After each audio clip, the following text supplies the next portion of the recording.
اللہ کے حضور نظر پیش کی ہے، میں بھی سوچوں نا یار، آپ بھی سوچے نا، نعمتوں کی بہتات کتنی، ہماری بھری ہوئی تجوریاں، ہمارے آنگن میں کھیلتی ہماری اولادیں، ہمارے ارد گرد ہمارے دوستوں کی لائنیں، ہمارے دسترخوان پر بچھی ہوئی نعمتیں، ہمارا تندرست وجود، ہماری بولتی زبان، ہماری دیکھتی آنکھیں، ہمارے سنتے کان، ہماری سانس لیتی روح، اس سارے وجود سے ہم نے کیا اکٹھا کر کے اپنی آخرت کے لیے بھیجا ہے؟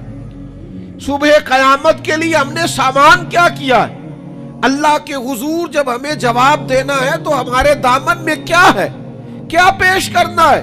آج اپنے دل سے، اپنی روح سے یہ سوال ہمیں ضرور کرنا ہے، اور ایک بار نہیں 100 بار کرنا ہے، اور بار بار کرنا ہے۔ نبی پاک صلی اللہ تعالی علیہ وسلم نے ارشاد فرمایا ہے، حضور فرماتے 5 سوال پوچھے گا رب قیامت کے دن، اور جب تک تم ان سوالوں کے جواب نہیں دو گے تمہیں ہلنے نہیں دیا جائے گا۔ ایک یہ پوچھا جائے گا، عمر کہاں گزری؟ سارا وقت ضائع ہو گیا موبائل پہ، سارا ٹائم ضائع ہو گیا خوش گپیوں میں، شغل میلہ، آنا جانا، عمر ساری قیمتی وقت ضائع کر دیا۔ اور پھر ایک سوال، اسی سوال سے متعلقہ دوسرا ہوگا، جوانی کہاں گزاری؟ وہ ساری کھیل کود میں گزر گئی، لہو و لعب میں گزر گئی، گیموں میں گزر گئی، یہ سوال ہوگا۔ اور تیسرا سوال رب پوچھے گا، بتاؤ نا مال کہاں سے کمایا، ذرائع آمدن بتاؤ، دنیا میں تو تم نے دھول جھونک لی، جہاں دھوکنی تھی یہاں بتاؤ کہاں سے کمایا، اور کما کر بھی تم مالک نہیں ہوئے۔ چوتھا سوال یہ پوچھا جائے گا، بتاؤ مال خرچ کہاں کیا، اور میرے نبی پاک فرماتے ہیں 5واں سوال یہ ہوگا، یہ بتاؤ اپنے علم پر عمل کتنا کیا۔ لیکچر دینا آسان ہے، تقریر کرنا آسان ہے، واعظ کرنا آسان ہے، سمجھانا آسان ہے، فیس بک پر اچھی نصیحت لکھ دینا آسان ہے، روز صبح واٹس ایپ پہ سب کو بہترین نصیحتیں بھیجنا آسان ہے، لیکن قیامت کے سوالوں میں سے ایک معتبر سوال ہے، بخاری میں موجود ہے، 5 سوالوں میں سے آخری سوال یہ ہے کہ جو تم جانتے تھے، جس کا تمہیں علم تھا، جو تم نے سیکھا تھا، جو تم نے پڑھا تھا، اس پر تمہارا عمل کتنا تھا؟ کس کو نہیں پتا نماز فرض ہے؟ کس کو نہیں پتا والدین کی خدمت کرنا ضروری ہے؟ حلال حرام کی تمیز سے کون آگاہ نہیں ہے؟ کون نہیں جانتا کہ میرا رویہ تلخ ہے، لوگوں کو تکلیف دیتا ہے؟ کون نہیں سمجھتا کہ میری فلاں فلاں چیز کی وجہ سے فلاں فلاں لوگ تڑپتے ہیں، سسکتے ہیں، روتے ہیں؟ بہت ساروں کو پتا ہے کہ میری بیوی، میرے بچے، یہ کچھ عورتوں کو پتا ہے میرا شوہر، میرے خاندان والے میری وجہ سے تکلیف میں، بہت سو کو پتا ہے میری وجہ سے میرے پڑوسی تکلیف میں، بہت سو کو پتا ہے میری وجہ سے میرے ملازم تکلیف میں ہیں۔ تم سے پوچھا جائے گا اپنے علم پر کتنا عمل کیا، وہ جو تم جانتے تھے، جتنا تمہیں شعور تھا۔ آج پوری امت مسلمہ میں کیا ہو رہا ہے؟ تقریریں، واعظ و نصیحت، فقط واعظ و نصیحت۔ اقبال کہتے ہیں مسجد تو بنا دی شب بھر میں ایمان کی حرارت والوں نے، اور یہ دیکھنا کیا کہتے ہیں من اپنا پرانا پاپی تھا، برسوں میں نمازی بن نہ سکا۔ اور اقبال بڑا اپدیشک ہے، من باتوں میں مو لیتا ہے، بڑی سونی باتیں کر دی آتی ہے ہمیں۔ اقبال بڑا اپدیشک ہے، یہ من باتوں میں مو لیتا ہے، پر گفتار کا قاضی ہے یہ بنا، کردار کا غازی بن نہ سکا۔ گفتار کا قاضی غازی بننا آسان ہے، لیکن اپنے عمل میں نکھار لانا، ہاں۔ سب سے پہلے 2 چیزوں کا حساب ہونا قیامت میں، یاد رکھیے گا۔ اعمال میں سب سے پہلے نماز کا حساب ہوگا۔ حضور نے فرمایا کافر اور مومن کے بیچ فرق ہی نماز کا ہے۔ اور حقوق العباد میں سب سے پہلے قتل کا حساب ہوگا۔ یہ 2 حساب سب سے پہلے، اور کچھ لوگ ایسے بھی ہوں گے جن کا حساب آسان ہوگا۔ نبی پاک علیہ السلام نے وہ 3 لوگ بھی بتائے ہیں جن سے میرا مالک آسان حساب لے گا۔ یا رسول اللہ کون کون سے؟ حضور نے فرمایا جس سے لوگ توڑتے تھے، پر وہ جوڑتا تھا، رب آسان حساب لے گا۔ اور کریم فرماتے ہیں، یہ آپ نے بھولنے نہیں، یہ لب لباب ہے ساری گفتگو کا، یاد رکھ۔ فرمایا جو تجھے محروم کرے اسے عطا کر، جو تجھ سے توڑے تو اس سے جوڑ، اور جو تجھ سے زیادتی کرے تو اسے معاف کر دے، اللہ قیامت میں تجھ سے آسان حساب لے گا۔ اللہ تیرے لیے قیامت میں آسانی پیدا کر دے گا۔ میرے بھائیوں، ایک اور بندہ بھی ہے جس سے قیامت میں بڑا آسان حساب ہے۔ کریم محبوب علیہ السلام نے فرمایا، جس کے سینے میں حسد نہیں نہ ہوتا، جس کے دل میں بغض نہیں ہوتا، جس کے دل میں کینہ نہیں ہوتا، سانو تخت ہزارے دی لوڑ کی، وہ اسی کسے دے کچھ بھی نہیں لگ دے، نہ کوئی ساڈا دردی۔ وہ جو سینہ بالکل، جن کا سینہ بے کینہ ہوتا ہے نا، کشادہ دل، سب کے لیے پیار، سب کے لیے محبت، سب کے لیے وارفتگی، ہر ایک، سارے سمجھتے ہیں مجھ سے ہی پیار زیادہ ہے، سینہ کشادہ ہے، دل بڑا ہے۔ فرمایا جن کے سینے کشادہ ہوں گے، بغض سے، عداوت سے، حسد سے، کینے سے پاک ہوں گے، اللہ قیامت میں آسان حساب لے گا۔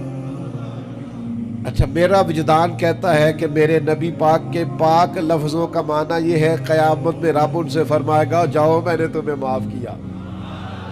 جن کے سینے صاف ہوں گے، دل صاف ہوں گے، پاک ہوئے تے پاک ہی ملتا ہی، بنا پاکو پاک نہیں ملتا۔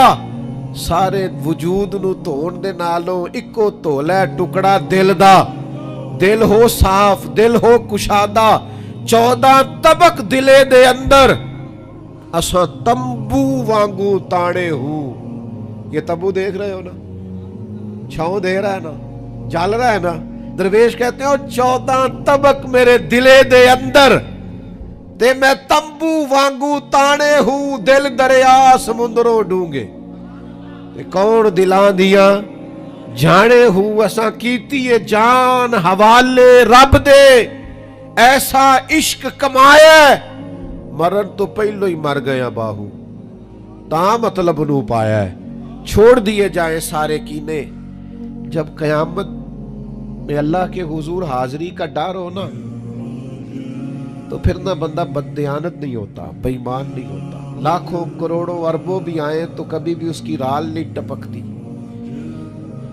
کبھی بھی اس کا دل للچاتا نہیں۔ اور اگر لوگ بددیانت ہو جائیں تے چوری ککھ دیوی تے چوری لاکھ دیوی، پھر لوگ 1 روپیہ بھی نہیں چھوڑتے، پھر ذرا سی بات پہ بددیانت ہوتے ہیں۔ صحیح بخاری مسلم میں حدیث ہے، نبی پاک علیہ السلام فرماتے ایک شخص نے زمین بیچی، دوسرے نے خرید لی، جب وہ خریدنے والے نے اسے کھودا تو اندر سے خزانہ نکل آیا۔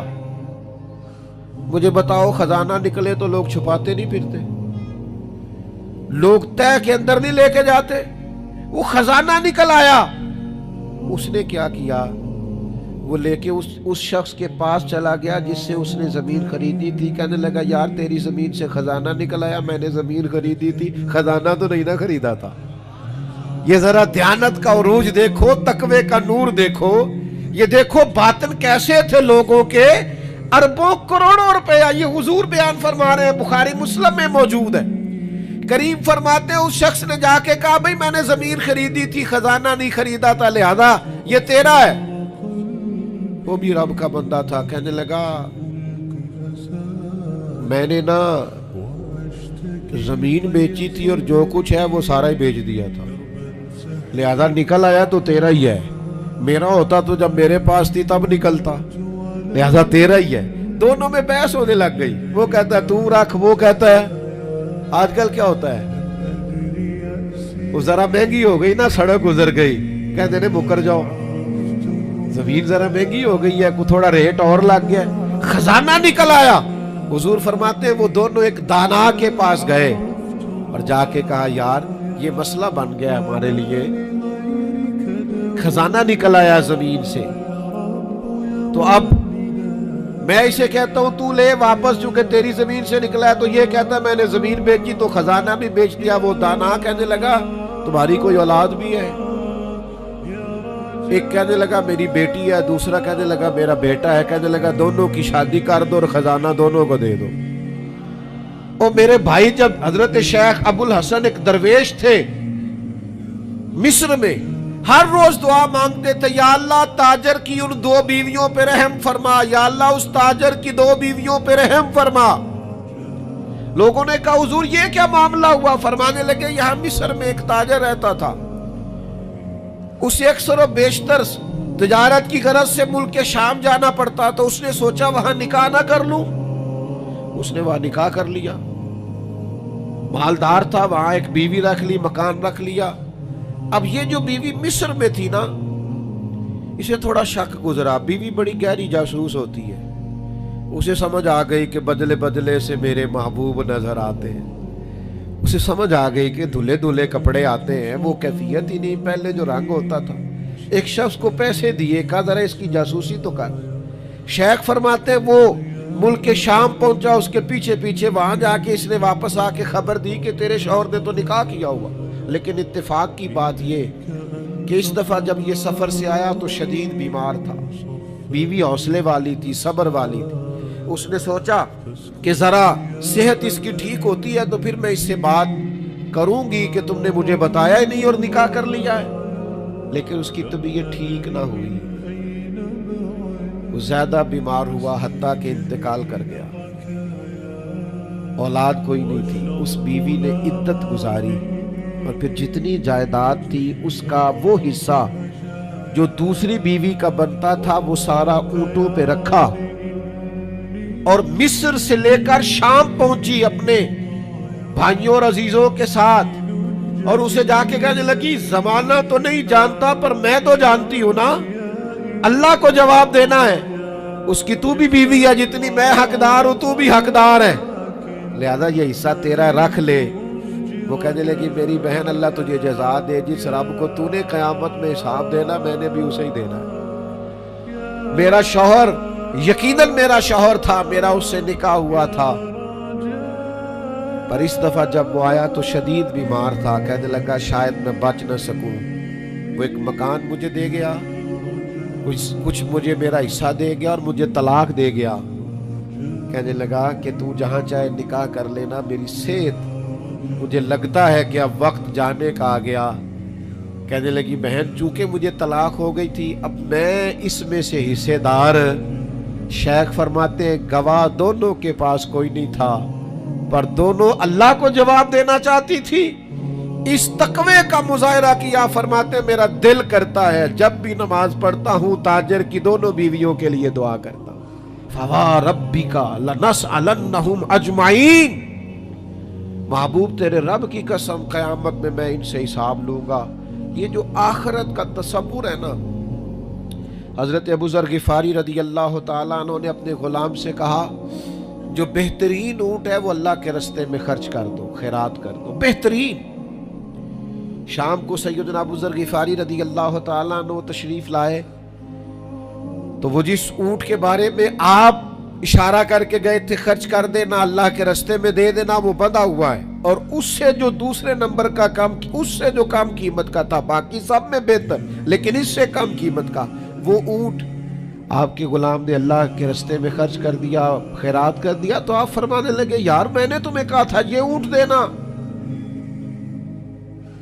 وہ کہنے لگا حضور یہ تو آپ کی سواری کا اونٹ ہے نا، تو میں نے چاہا تھا جو آپ کی سواری کا اونٹ ہے وہ رکھ لیا جائے۔